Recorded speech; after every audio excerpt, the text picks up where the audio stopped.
반갑습니다. 유튜브 채널 매튜쌤의 인생 수업의 매튜쌤입니다. 제가 최근에 올린 영상의 댓글에 제가 굉장히 존경하는 영어쌤 중에 한 분이 외로움에 대해서 좀 다뤄달라고 요청을 하셨어요. 그래서 오늘은 그 주제에 대해서 이야기를 좀 해볼까 하는데요. 제가 또 MBTI 파워 I지 않습니까? 그래서 평소에 좀 느끼고 있는 부분도 많이 있고, 사실 제가 좋아하는 주제이기도 해요. 외로움이요. 인간은 원초적으로 외롭잖아요. 지구라는 그 광활한 우주에서 지구라는 이 행성에 갇혀서 외계인을 찾아 헤매는 이유이기도 하고요.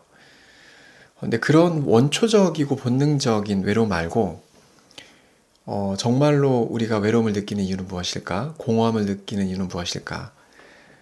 그리고 어떨 때 외로움을 느낄까? 이런 부분에 대해 생각을 좀 많이 해본 적이 있는데요. 제가 파악한 인간이 느끼는 외로움은 크게 두 가지였습니다.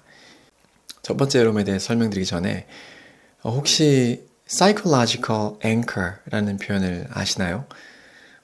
유명하지는 않은 표현인데 psychological, 심리적인 anchor, 닷이란 뜻이죠. 닷은 뉴스의 앵커 할 때 그 앵커인데 배가 정박할 때 사용하는 이렇게 갈고리 같이 생긴 추잖아요.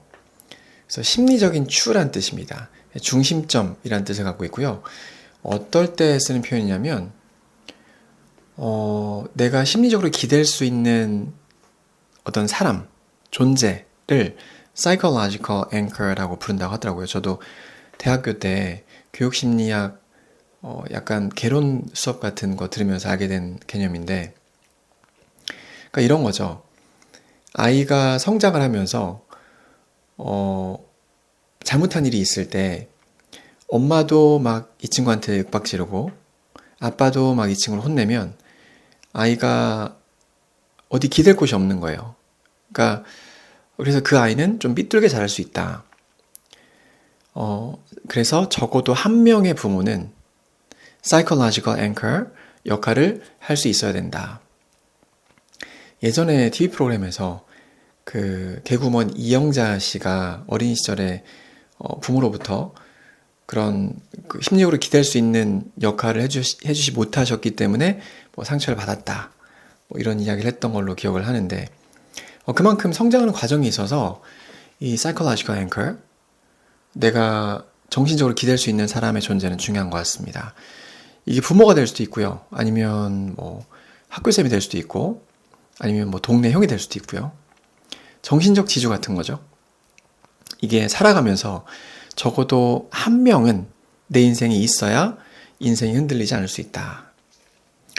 그래서 이 이론에 대해서 좀 찾아보다 보면 한 사람이 성장하는 과정에서 이 psychological anchor, 내가 정신적으로 기댈 수 있는 사람이 없는 사람이 사회적으로 범죄를 저지를 확률이 높다라는 연구 결과도 있습니다.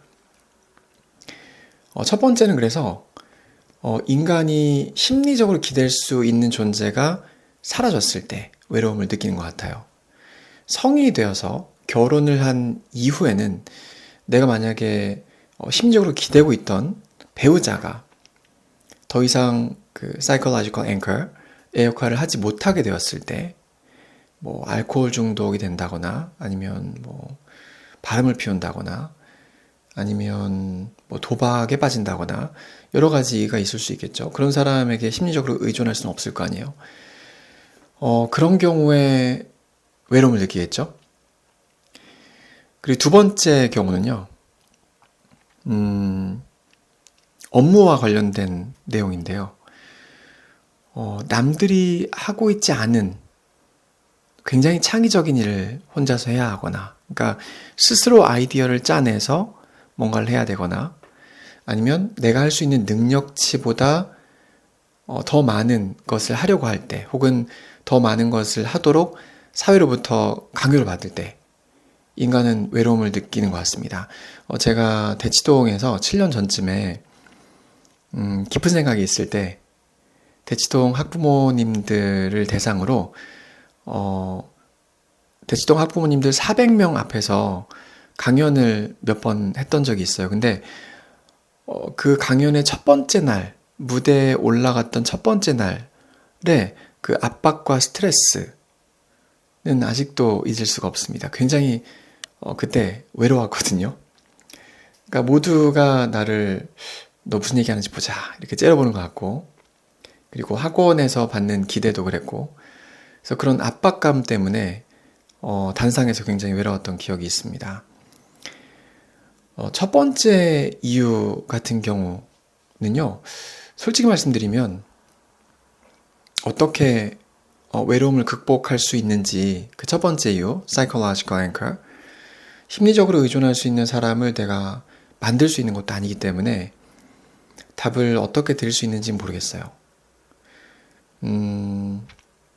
차라리 내가 정말 좋아하는 것, 뭐 스포츠를 한다든지 자전거를 탄다든지 아니면 여행을 간다든지 끊임없이 몰입을 통해서 자신의 정신적인 카타르시스를 느낄 수 있는 걸 찾아야 된다고 생각을 합니다. 뭐 완전히 해소는 안 되더라도 일부는 해소가 될 것이라고 생각이 되고요. 두 번째 느끼는 외로움에 대해서는 해답을 명확하게 드릴 수 있을 것 같습니다. 내가 해야 될 업무가 많거나 아니면 내가 할 수 있는 능력 밖에 뭔가를 하려고 하기 때문에 외로움을 느낀다면 일을 조금 줄이는 거, 아니면 공부 양을 좀 줄이는 게 외로움을 탈피하는 데 도움을 준다고 생각을 합니다. 일을 좀 줄이세요. 일을 좀 줄이시고 자신에 대한 기대치를 좀 낮추고 조금 더 릴렉스하게, 조금 더 게으르게, 조금 더 늦잠 자고 그렇게 빡빡하게 인생을 채워 나간다고 해서 나중에 시간이 지나고 봤을 때 엄청난 것을 이루지 못할 수도 있거든요. 아니, 엄청난 것을 이룬다 하더라도 이 과정에서 내가 외로움을 느끼고 스트레스를 많이 느낀다면 사실 그것도 잃는 게 많은 것이기 때문에 저는 그렇게 생각을 합니다. 일을 좀 줄여야 한다고. 제 굉장히 친한 친구 중에 한 명이 일 중독자예요. 지금 필리핀에서 전화영어 사업을 하고 있는데 그 친구가 공황장애가 왔다고 한 4, 5년 됐죠. 그때부터 공황장애가 오기 시작해서 약을 한동안 꽤 먹었습니다. 근데 이게 일반인들은 상상할 수가 없잖아요. 공황장애가 어떤 것인지. 정말 사방이 안 보이고 죽을 것 같이 괴롭다고, 근데 말로 표현하기는 어렵다 이렇게 이야기를 해서 제가 감히 그 아팠을 때 그 심정을 헤아릴 수는 없겠습니다만, 그 공황장애가 왔던 이유가 이 친구가 일중독 때문이었다라고 의사쌤이 이야기를 했더라고요. 뭐 술도 문제가 좀 있긴 했지만, 그래서 결국에는 내가 할 수 있는 능력치보다 조금 더 하는 게 나를 끌어올려주는 건 맞지만, 공부를 할 때도 내가 완벽하게 이해할 수 있는 어떤 것보다 조금 더 어려운 거 가지고 할 때 나의 실력이 느는 건 맞지만, 이게 지나치게 과도하다 보면 공황장애가 올 수 있거든요. 그리고 더욱 중요하게 외로워질 수 있습니다. 그리고 이 외로움이 만성이 되게 되면 내가 왜 외로운지를 파악할 수 없는 시점에 다다르게 됩니다. 그래서 그 시점이 오기 전에요, 조금 더 즐길 수 있는 것들, 저 같은 경우는 뭐 음악 듣고, 뭐 피아노 연주하고, 기타 연주하고, 아니면 뭐 글씨를 쓴다거나, 자전거를 탄다거나 이런 걸 좋아하거든요.